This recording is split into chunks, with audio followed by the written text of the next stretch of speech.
Lanjut ya, gue unboxing ini tools ni, toolset ni. Dia udah di packaging oleh girlfriend gue. Yakinnya girlfriend gue. Ini kita asing ke satu persatu ya. Jadi lihat sendiri ini elemen tools ni. Dia sangat nipis, sangat sharp gitu. Tapi boleh diguna pakai untuk buka screen gitu. Tapi mikirnya dia begitu sharp gitu. Jadi untuk material elemen yang berbahaya pun boleh dikoleksi spesimennya menggunakan tools tadi, scraper tadi. Gua panggil dia pakai scraper kerana dia nipis.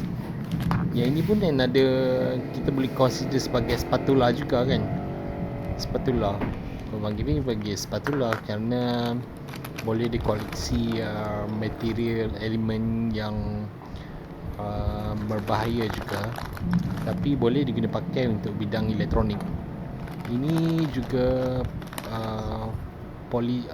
plastik material. Kita panggil dia injection molding ke? Ya, injection molding material. Yang ini boleh dipanggil sebagai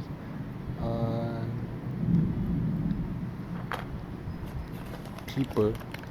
Gua panggil dia clipper, tapi dia boleh collect elemen berbahaya juga. Elemen berbahaya supaya enggak ada infeksi pada tisu kemanusiaan. Ini pun plastik material boleh diguna pakai untuk opening ribbon flex cable atau ribbon elektronik gitu. Yang ini ada dua screw gitu. Satu Philips, sebelah right Philips, yang sebelah kiri ni gua merhati dia bukan Philips. Gua adjust ya dia punya angle dia bukan Philips, dia Torx untuk opening iPhone screw gitu. iPhone screw dia memiliki 5 kebucuan gitu. 5 kebucuan.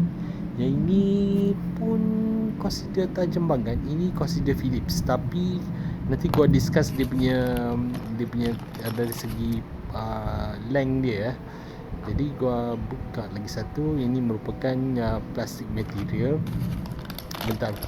Oh, tak nampak. Gua buka satu ya. Ini kita panggil gitar player gitu. Tapi boleh diguna pakai untuk buka casing smartphone yang casingnya plastik gitu kan. Plastik ke apa? Kau punya ABS ke? Yang ini tools ni lu lihat sendiri ya. Dia begitu sharp gitu kan. Begitu sharp. Lepas tu dia halus banget kan. Gua try adjust ya untuk dapatkan angle supaya tools ini boleh kita definasi sama ada dia bentuk Torx ataupun Philips. Yang ini pun another opener gitu. Okay, another set guitar player gitu. Ini pun satu.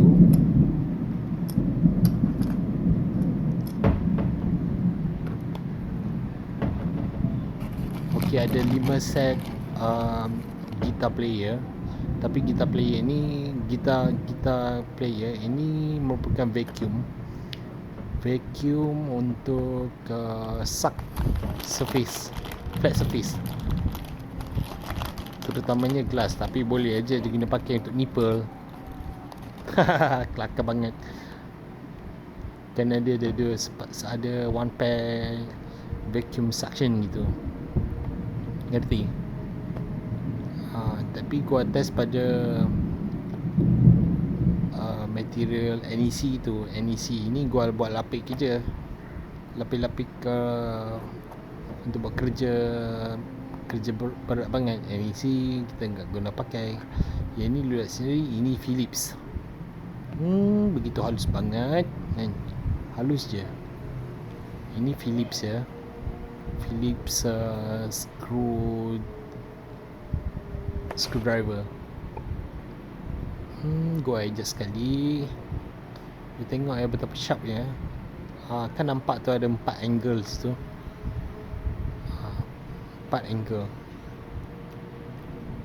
Jadi smartphone ni dia punya screwnya halus banget. Jadi dia enggak perlu tightening atau opening top yang kuat banget. So sebab tu dia punya panjang sekitar dia 2 inci ke 3 inci lebih ke. Ini Philips. Tengok pun tak tahu. Philips ya. Untuk buka Philips. Ini Tox. Tox ni sekitar mata dia punya sharp angle dia ada 5 gitu. Nampak? Ada 5, nampak? 5. Nanti aku segregate ya, bagaimana untuk segregate setiap kepanjang, setiap length tools itu berdasarkan paritasnya. Terima kasih.